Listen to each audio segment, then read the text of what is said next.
is 2016 with Richard Kingsmill on Triple J. Okay, this evening on 2016, I'd like to... Well, actually, we've been playing your music for so long, but I've never actually met you. It's nice to meet you, Matt Corby. It was strange meeting you in the lobby, actually, because I don't even know what you look like. So it was like, hi, I'm Richard. I was like, oh, well, there you go. There you go. Actually, I imagine someone completely different. Yeah. Well, I've had the reverse. I've seen lots of photos of you, so I knew exactly who you were. Yeah, anyway, it's nice to meet you. Congratulations on this record. Thanks. I'm one of the lucky people who have heard it all the way through. I've been listening to it quite a few times. It's coming out at the end of the week. It's been such a struggle getting this debut album done, but now that it is done, now that it's finished and you listen back to it, what do you think? I feel pretty good. I think it was as good as I could have done.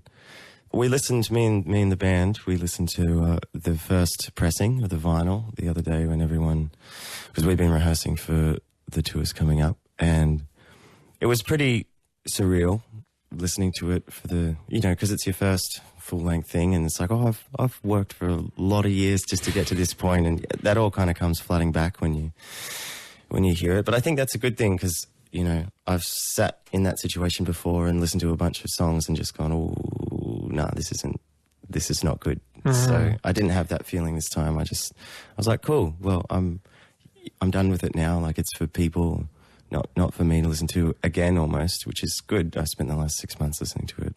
Yeah. On repeat. Did it sound better on vinyl when you got the vinyl? There was something special in my soul happening when it was spinning, and, and the sounds were coming out that me and the guys had helped to make, and yeah, it was pretty cool. Can you, in one sentence, can you tell us why it's taken so long for a debut album? It's a tough one because it's a more psychological thing. I struggle to put myself out there a lot, even though that's what you have to do this, and even I'm probably quite a private person as well, so it's even weirder that I make music that's quite exposing. But I think for that reason, I would want it to be as good as I could do, or else, yeah, it just doesn't seem worth putting your name to. So would you describe yourself as a perfectionist? I think so. Mm. I'm either really dedicated to making something good, or I'm really dedicated to not making myself look like a fool or something, which I do all the time, so that doesn't work. But so if you listen back to some of these EPs that you've been releasing over all this time, do you listen back and cringe? Yeah. Okay. Yeah. There's a few things that I definitely...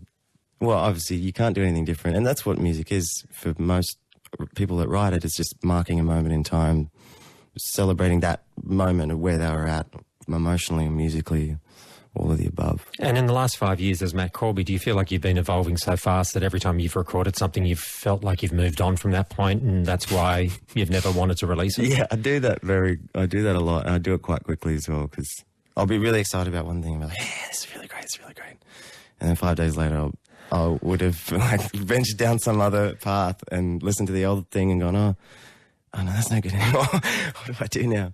But that must frustrate the hell out of the people who you work with. Yeah, I think it does. Yeah, but I mean, they can make it if they want. Well, you're the artist. It's got to come out of your mouth and out of your hands as well. Now, knowing a little bit about the making of this record, you pretty much at one point recorded a bunch of stuff, but you thought the only way that you could get out what was in your head was by physically doing it yourself. So you then had to start from scratch with a lot of different instruments and learn a whole lot of things from the ground up. So what was that process like? Before that point in time, was guitar really the only thing you knew how to play? Guitar and piano. I mean, yeah, that was it. And then I bought a drum kit, and I didn't even buy a bass. I just borrowed people's basses, and I just wanted to get to a point where I could groove with myself on each instrument. So I didn't really use any electronic elements or anything. I wanted to be able to even just get my playing to the level where it did sound like just a real drummer playing in a session. Like, now I'm probably at a level where I have my independence, and I can put down those beats, like Soothe Lady and actually. Which a song we're about to hear. Yeah. Which we'll get to in a moment. But Soothe Lady, is that you drumming on the recording? Yeah, right. And same with And on Soothe Lady Wine, let's take that as an example, because that's one of the tracks from the record that everyone's kind of heard so far. So you're playing drums on that, obviously guitar, you're singing, are you doing everything else on that? Playing the bass, yeah. The only thing I didn't play was some of the key lines, which is just kind of following the riff. Jack, my keys player, he just jumped in on a clav and on an organ and sort of backed up some stuff. But that song's actually pretty simple. There's not a lot of instrumentation on it. It's just everything's doing a lot.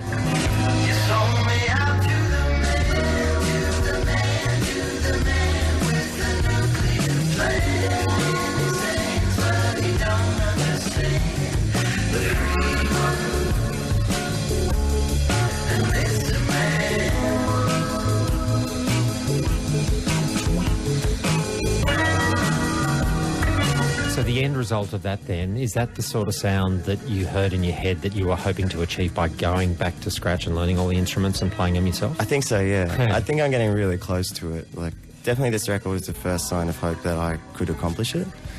And that was a big deal for me, because I didn't know if it was possible for me to make a moving, sort of living, breathing song that worked for other people and not just me, because I would hear like me playing everything in my head and I'd be like, oh, I'm playing everything, like, how good's this? And some people would just be like, oh, it's not working though. But you got none of that back from anyone though? I'm glad I haven't yet, which is cool. So. I'd be surprised if anyone said it, because listening to it, I mean, I don't know how much of the record is actually you playing, because I know you got other people in to kind of do your parts. Yeah. But give us a percentage of all the tracks, the 11 tracks on the record. How much of it is Matt Corby? I'm definitely playing bass on everything. I'm probably playing drums on maybe at least half the record.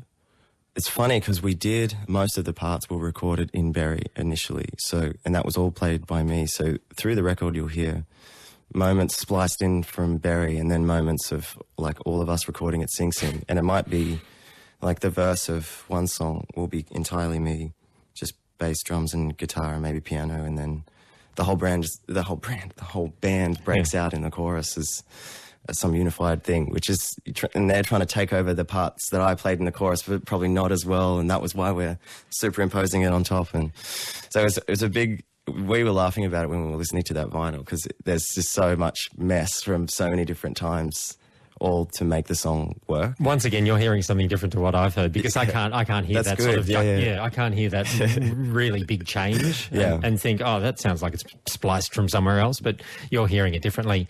Listen, let's play a track. We just talked about it a little bit. OOO is a great track, comes sort of in the first half of the record. The new album from Matt Corby is called Telluric. Yeah, Telluric. Yeah. Telluric. It's a bit of a tongue twister. Yeah. We'll get to the album's title in just a moment, but let's hear this track. This is OOO, new music from Matt Corby on Triple J. So with that track, the first thing I thought about was Brother, just because of the chanting of the voice. Sort of had that. No. Well, no. It's like, that was a good comparison, I thought. Just the way that you kind of do that. It's almost like an owl. Yeah. You know, it's a bird call sound which you make with your voice. Was that always the intention of that song, or did you think that you could put some lyrics in place of it and then just left that sort of chanting OOO sound? Yeah, I didn't really know. This song's funny. It was a bit of a creeper for us, because it was a jam that came out really quickly, and that melodic line was probably the thing that drove it at the start, just the O's. And they work. I'm not suggesting you should have replaced them. They work totally fine. I did. There are sort of there's that slack-jawed kind of, it sort of flops over a beat, sort of spoken word thing in the chorus that goes under it. And I think originally I tried to put that in place of the and it just sounded ridiculous. So it's like is the song essentially about a relationship going wrong? Yeah, pretty much. It's just like, I don't know. It's just the fear and anxiety and then the introspection that sort of happens after you and whoever you're trying to communicate with have failed to communicate whatever it is you once could, or, you know, it's one of those breakdown of everything, yourself and... And are these the elements of Matt Corby's life which you then have to sort of do that hurdle over to put out into the public sphere, because they are so personal and they're sort of very introspective type songs? Yeah, well, maybe. I think so. I think it's more... I don't want to alienate anyone that I know or anyone that I care about. And obviously you can't draw inspiration from anything other than what you're experiencing. Oh, and your imagination, obviously, that other thing. But in order to anchor some creative idea, it does help for it to be something that has happened to you or something that you can at least empathize with. So I think that's the thing I worry about, just trying to draw that line between trying to make a piece of music but not exploit anyone, or yeah, where you feel like you're not just burning bridges with that person, but almost using them. Yeah, that's right. Unfairly for a story. And it's your story. Yeah. It's not necessarily their story, so they don't get the right to reply. Exactly. Unless they go to the gossip magazines. and then they can throw all sorts of shit at Matt Corby. Yeah. Anyway, Matt Corby is with us on Triple J. Telluric is the name of his debut album, which is out at the end of the week. I think I said it right that time. So it basically means of the earth, but where did you come across that word, and why is it the title of the record? I was struggling to find a word that kind of summed up how this album should feel. And I was, I remember it was pretty cold. It was winter, and I was just sitting by my little fireplace with my partner, and she mentioned the word to me initially, and I was like, what does that mean? Did she read it somewhere, or she just knew it? Well, her and her friend, who they're talented potters, artists, they really enjoyed that concept. I think they're going to make an exhibition out of that concept as well, which is really cool. So I actually stole the idea from them. I think they felt a little bit bad about it after it took on this form, which I did too, because it was just, I mean, it is a word, but it's a borrowed concept in a way from her, or from those two. So, but I did ask them, I was like, is this okay? Can I do this? And they seemed pretty cool. Are they still going to go ahead with their idea of having an exhibition? I hope so, yeah, for sure. Well, they've got the soundtrack now. Yeah, there you go. I can go and play it all for them whilst it's happening.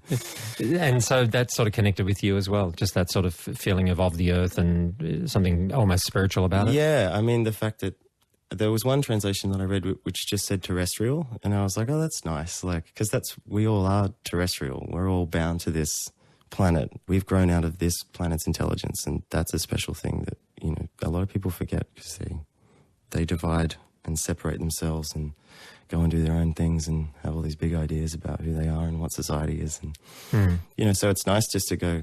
I mean, I live in a very lovely green part of the world where I see more plant life and bird life than people, and I don't know, it does something really good to me where I think it's quite grounding, and you just realise where you're from in a way, and I don't know, it just helps you put all your problems in perspective, because that spider doesn't give a shit.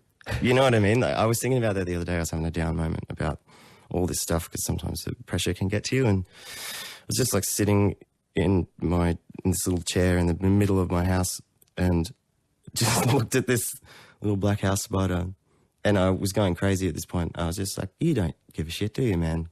Talking to this spider. Obviously he didn't respond, but just that whole, of course, this doesn't, this is nothing, we're just here and then we're gone, and nothing's as big a deal as you think it is. And so the only thing is the impact that you have on the things around you, which is what you got to be conscious of. Yeah, that's right. That you don't squash that spider, that you don't for just for fun sort of wreck its life. Yeah, just because it's smaller than us. Yeah. Let's go out with another track in full. This one is really great as well. It actually follows on from OOO in the sequence on the record. It's a track called Wrong Man.